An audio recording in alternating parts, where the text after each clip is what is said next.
Qu'est-ce que tu peux nous dire alors par rapport à la situation en Tunisie en ce moment? Comment c'est là-bas? Comment est-ce que vous vivez? Comment est-ce que les Tunisiens se comportent avec vous en ce moment?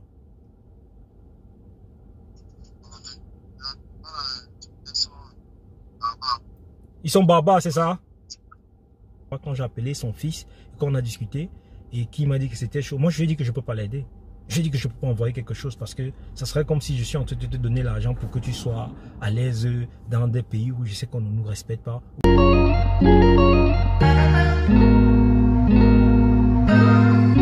Avant de commencer, abonnez-vous et cliquez aussi sur la petite cloche de notification pour ne plus rater les infos.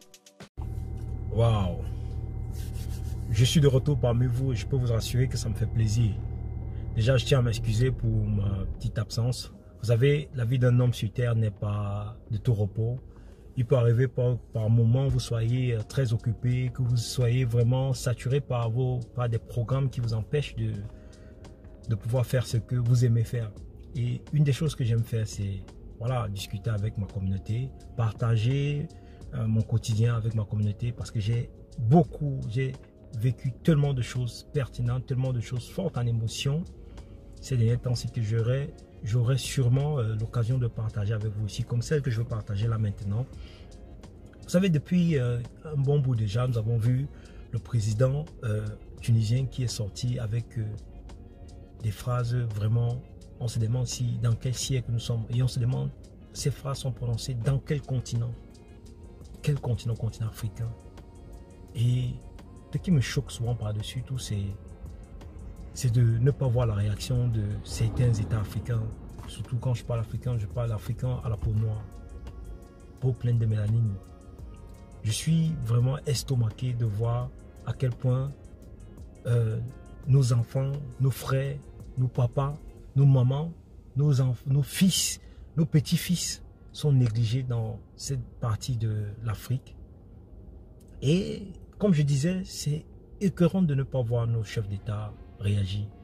Pour certains pays, nous voyons certains pays réagir, nous voyons d'autres ne pas réagir. Et nous voyons tellement de violence envers la communauté noire que il est temps que cela s'arrête. Il est temps que ça s'arrête, il est temps que les choses changent. Moi, personnellement, je suis indexé par ce qui se passe là-bas parce que ma chaîne, déjà, c'est une chaîne qui parle aux Africains. Et pas seulement aux Africains de l'Afrique noire, mais beaucoup plus en particularité aux Africains de l'Afrique noire, oui, parce que ce que je vois, ce que nous voyons là, ça nous montre une fois de plus que nous ne sommes pas ensemble. À un moment, il faudrait qu'on essaie d'être réaliste et de parler les choses avec objectivité. Nous ne sommes pas ensemble. Nous ne sommes pas ensemble.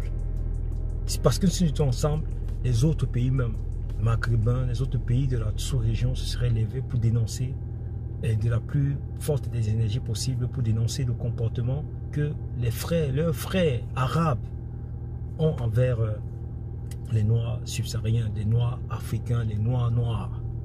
C'est choquant de voir tout ce que nous voyons là. Et je disais tantôt que je suis concerné parce que j'ai mon neveu en ce moment qui se trouve en Tunisie.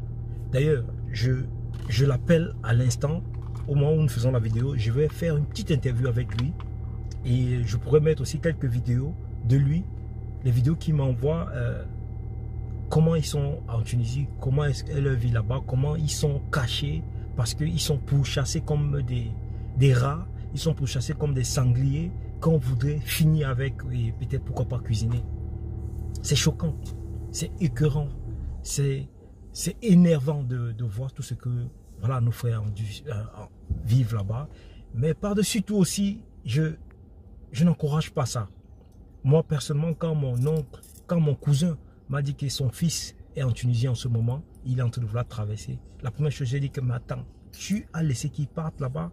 Pourquoi est-ce que tu as laissé? Ben, quand il m'a raconté les circonstances, je me suis rendu compte que c'était pas... Il n'avait plus la main, il n'avait pas le contrôle de la situation. Donc le mon petit neveu, il est en Tunisie en ce moment, il m'envoie des vidéos. Je profite là maintenant, je l'appelle. Je vais parler avec lui. Vous allez écouter ce qu'il va dire.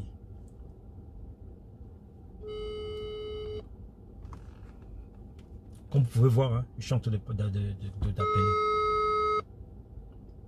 J'espère qu'il va répondre. parce que c'est choquant. Allô? Oui, Yvan, c'est comment? Comment tu vas? Qu'est-ce que tu peux nous dire alors par rapport à la situation en Tunisie en ce moment? Comment c'est là-bas? Comment est-ce que vous vivez? Comment est-ce que les Tunisiens se comportent avec vous en ce moment?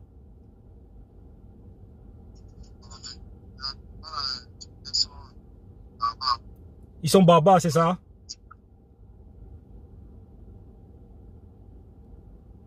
Allô? Tu as dit quoi? Que c'est quoi? Tu as dit quoi? C'est très difficile, c'est ça?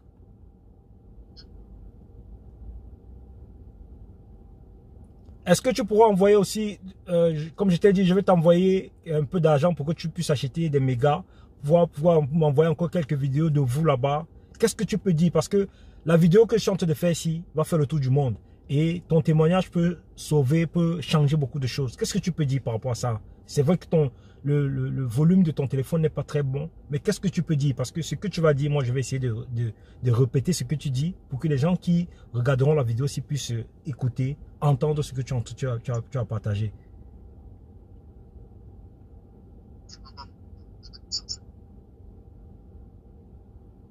Allô? Je t'entends. Oui, on t'entend. Oui, qu'est-ce que tu peux nous dire? Qu'est-ce que tu peux nous dire? Comment se comportent les Tunisiens là-bas?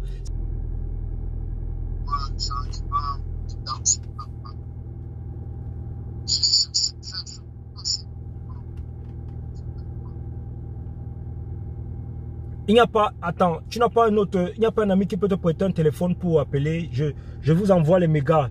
Dis à cette personne, s'il y a une personne à côté de toi avec qui il peut avoir un téléphone un peu de meilleure qualité, moi je t'envoie le mégas. Ou bien fais-moi un voice. Fais-moi un voice.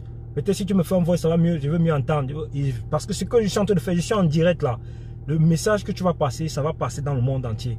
Fais-moi un voice où tu expliques un peu en tout à ce que tu veux dire par rapport à ce que la situation que vous vivez là-bas. Et moi, je vais balancer ça. Parce que je ne t'entends pas. J'aurais voulu que ça soit en direct pour que les gens qui regardent la vidéo puissent écouter ce que tu es en train de nous raconter. Est-ce que tu peux me faire un voice, s'il te plaît, où tu me racontes un peu, tu dis un peu comment ça se passe là-bas, la situation là-bas, comment vous vivez. Tu m'as envoyé certaines images. Je vais balancer ça dans la vidéo. Ok, j'attends ton voice. Bon, par rapport à la situation que nous vivons ici en Tunisie, bon, c'est un peu compliqué. Vu qu'il y a certains subsahariens qui quittent le pays pour venir ici faire du désordre, quoi.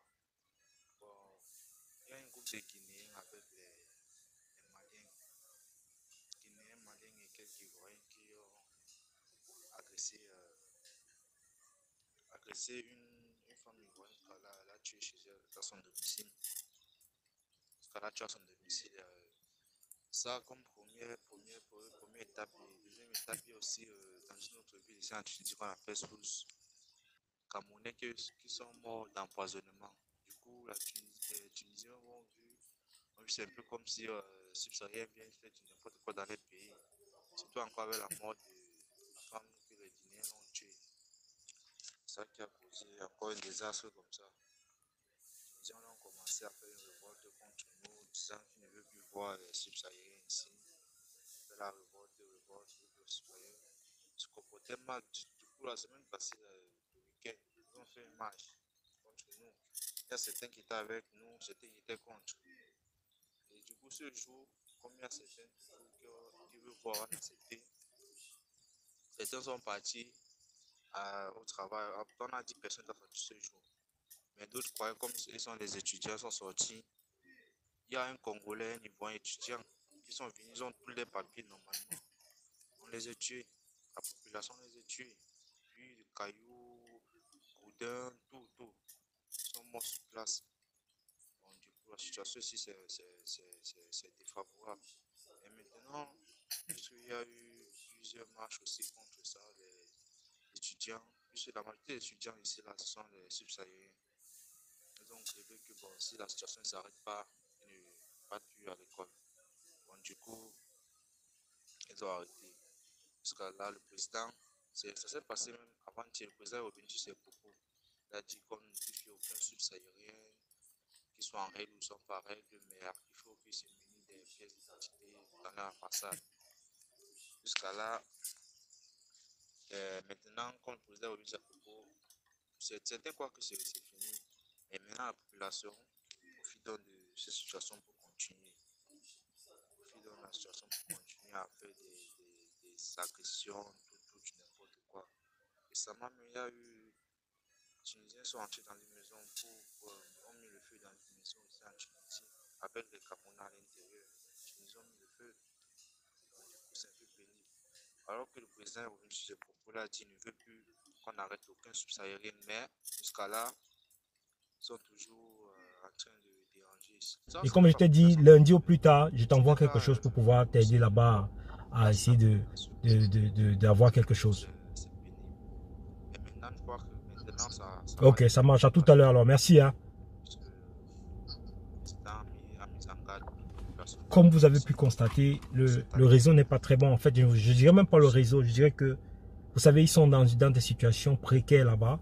Et sûrement le téléphone qu'il utilise pour voilà, pouvoir communiquer avec sa famille, avec ses proches, ne doit pas être un téléphone de très bonne qualité. Donc du coup, c'est pour ça que j'ai mis le haut-parleur, mais vous entendez qu'on n'entend pas très bien ce qu'il dit. Donc j'ai préféré qu'il me transfère un voice, qu'il me fasse un voice, qu'il m'envoie. Et le voice, je veux le partager avec vous ici. Vous allez écouter ce qu'il dit. Vous allez voir les conditions dans lesquelles ils vivent là-bas. Je n'encourage pas. Je n'encourage pas. Au départ, même quand mon cousin, j'ai dit mon nom, mon cousin m'a dit qu'il était là-bas quand j'ai appelé son fils, quand on a discuté, et qui m'a dit que c'était chaud. Moi, je lui ai dit que je ne peux pas l'aider. Je lui ai dit que je ne peux pas envoyer quelque chose parce que ça serait comme si je suis en train de te donner l'argent pour que tu sois à l'aise dans des pays où je sais qu'on ne nous respecte pas, où on ne vous respecte pas. Et parce que ça serait comme si je suis en train d'encourager, de traverser pour que tu viennes en Europe.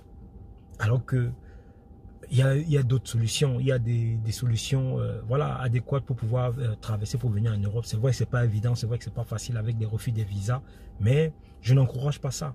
Mais avec le temps, vous voyez que le petit est là-bas, il souffre, et plus le temps passe, c'était comme c'était... Quand j'ai commencé à parler avec lui, je me rappelle, il y a peut-être 3-4 semaines, le président tunisien n'avait pas encore fait sortir ses énormités qu'il a fait sortir là. Mais dès que ça a été sorti, le petit, vous savez, vous sentez comment il s'enfonce. Du coup, même si vous êtes dur, comment vous êtes obligé de vous ouvrir et voilà, de commencer à chercher à aider le petit. C'est mon sang, c'est le fils de mon cousin direct. Le fils de mon cousin direct qui est là-bas. Un jeune, un petit, si vous voyez son visage, c'est un jeune, mais qui a décidé de voyager. Moi, je ne voulais pas l'aider au départ, mais finalement, je me suis retrouvé en train de devoir faire ça pour pouvoir faire en sorte qu'il ne meure pas là-bas. Et ce qui me choque par-dessus tout, c'est que certains souvent, quand ils arrivent, ils deviennent même fous. Oui, ils deviennent fous parce que quand vous allez à Paris, regardez à Paris, pour ceux qui habitent à Paris ou bien ceux qui vont en congé ou bien qui vont peut-être faire un tour à Paris, regardez comment nos frères dorment dans les rues. Regardez comment moi j'ai vécu des scènes incroyables. Comment les gars se mettent à bagarrer devant la police. La police est là, je ne sais pas si j'ai oublié le nom de ce carrefour, mais c'est la gare de, je ne sais plus quel gars, la police est là, les gars se mettent à bagarrer, donc les gars qui ont Beaux-Arts là, ils se mettent à bagarrer devant la police parce que, en fait, ils sont arrivés à un niveau où ils n'ont plus peur de rien. Ils dorment, vous voyez, sur des égouts, il y a des sorties des égouts là, il y a souvent de l'air chaud qui sort, c'est là où ils posent un carton, ils dorment au-dessus parce qu'au moins là il y a du chauffage, parce qu'il fait froid, il fait très très froid en ce moment. Et certains, quand ils voyagent, quand ils endurent ce qu'ils endurent là-bas en Tunisie, ils se disent qu'une fois qu'ils vont arriver en Europe, c'est la fin de leur souffrance. Alors que pour certains, c'est le début même de la souffrance. Parce que tu te dis que tu as fini avec ce qu'il y avait comme difficulté, alors que la vraie difficulté commence maintenant, parce que tu es arrivé. C'est un peu comme quand, vous savez, quand vous êtes sans papier, vous vous dites que oui, quand j'aurai les papiers, non, je vais. Quand on vous donne les papiers, vous vous rendez compte qu'en fait, le vrai problème commence maintenant. Parce que vous ne pouvez plus vous cacher derrière le fait que non, je n'ai pas les papiers. C'est pour ça que j'arrive pas à avoir tel. C'est pour ça que maintenant, vous avez les papiers. Donc maintenant, vous devez sortir pour aller travailler. Et ça, c'est choquant. Franchement, cher père, cher président africain, faites quelque chose pour les Africains. On en a marre.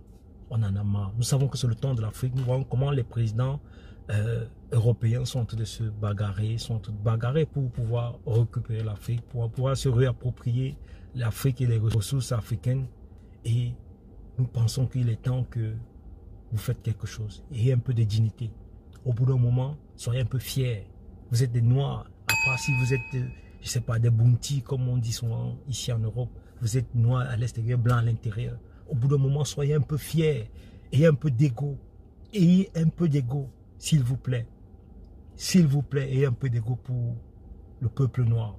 On en a tellement souffert. On continue à souffrir. Je pense qu'il est temps que l'Africain commence aussi à bénéficier des richesses, bénéficier de tout ce que le vrai Dieu a mis sur terre pour qu'il puisse en bénéficier. Jusqu'à quand on va souffrir comme ça? Jusqu'à quand les choses vont se passer comme ça se passe? Regardez comment nos enfants, nos frères, nos pères, nos mères meurent en Méditerranée, souffrent, dorment dehors parce qu'ils fuient la misère qu'il y a dans nos pays. Ils fuient la misère qu'il y a dans nos pays. Jusqu'à quand, chers pères? Jusqu'à quand, chers mères? Des détournements à ne plus finir. Un pays comme le Cameroun, des détournements, des gens. On parle du milliard au Cameroun déjà comme si on parlait des milliers de francs CFA. Alors qu'on parle de milliards. Les gens ont des milliards dans des plafonds. Pendant ce temps, d'autres personnes meurent. Je connais une dame à qui on a coupé son argent de la retraite qui est de combien? 30 000 francs CFA. 30 000 francs CFA. On a coupé son argent de la retraite qui est de combien? 30 000 francs CFA. Elle a déjà marché dans tous les bureaux, aux finances, là-bas, partout. Aller même cogner des personnes qui ont escroqué même son argent parce qu'ils disaient qu'ils sont capables de faire en sorte que oui, son dossier avance finalement et que son argent recommence à passer. Pendant ce temps, il y a d'autres personnes qui détournent des milliards et des milliards. On en a marre. On en a marre. Tellement de frustration. Tellement de frustration. Jusqu'à quand ces frustrations vont s'arrêter? Frère, jusqu'à quand? Écoutez le cri des Africains. Écoutez les cris de vos enfants. Ayez un peu de dignité et un peu de fierté. Et un peu d'ego. Moi, je suis en route pour aller faire mon sport. Mais je me suis dit, avec ce que je vois, ce que je vis, ce que j'entends, après avoir fait un petit break, pas parce que je voulais, mais parce que j'étais occupé, je me suis dit, non, je ne peux pas aller faire mon sport sans sortir ce qui est à l'intérieur. Sortir ce qui est à l'intérieur.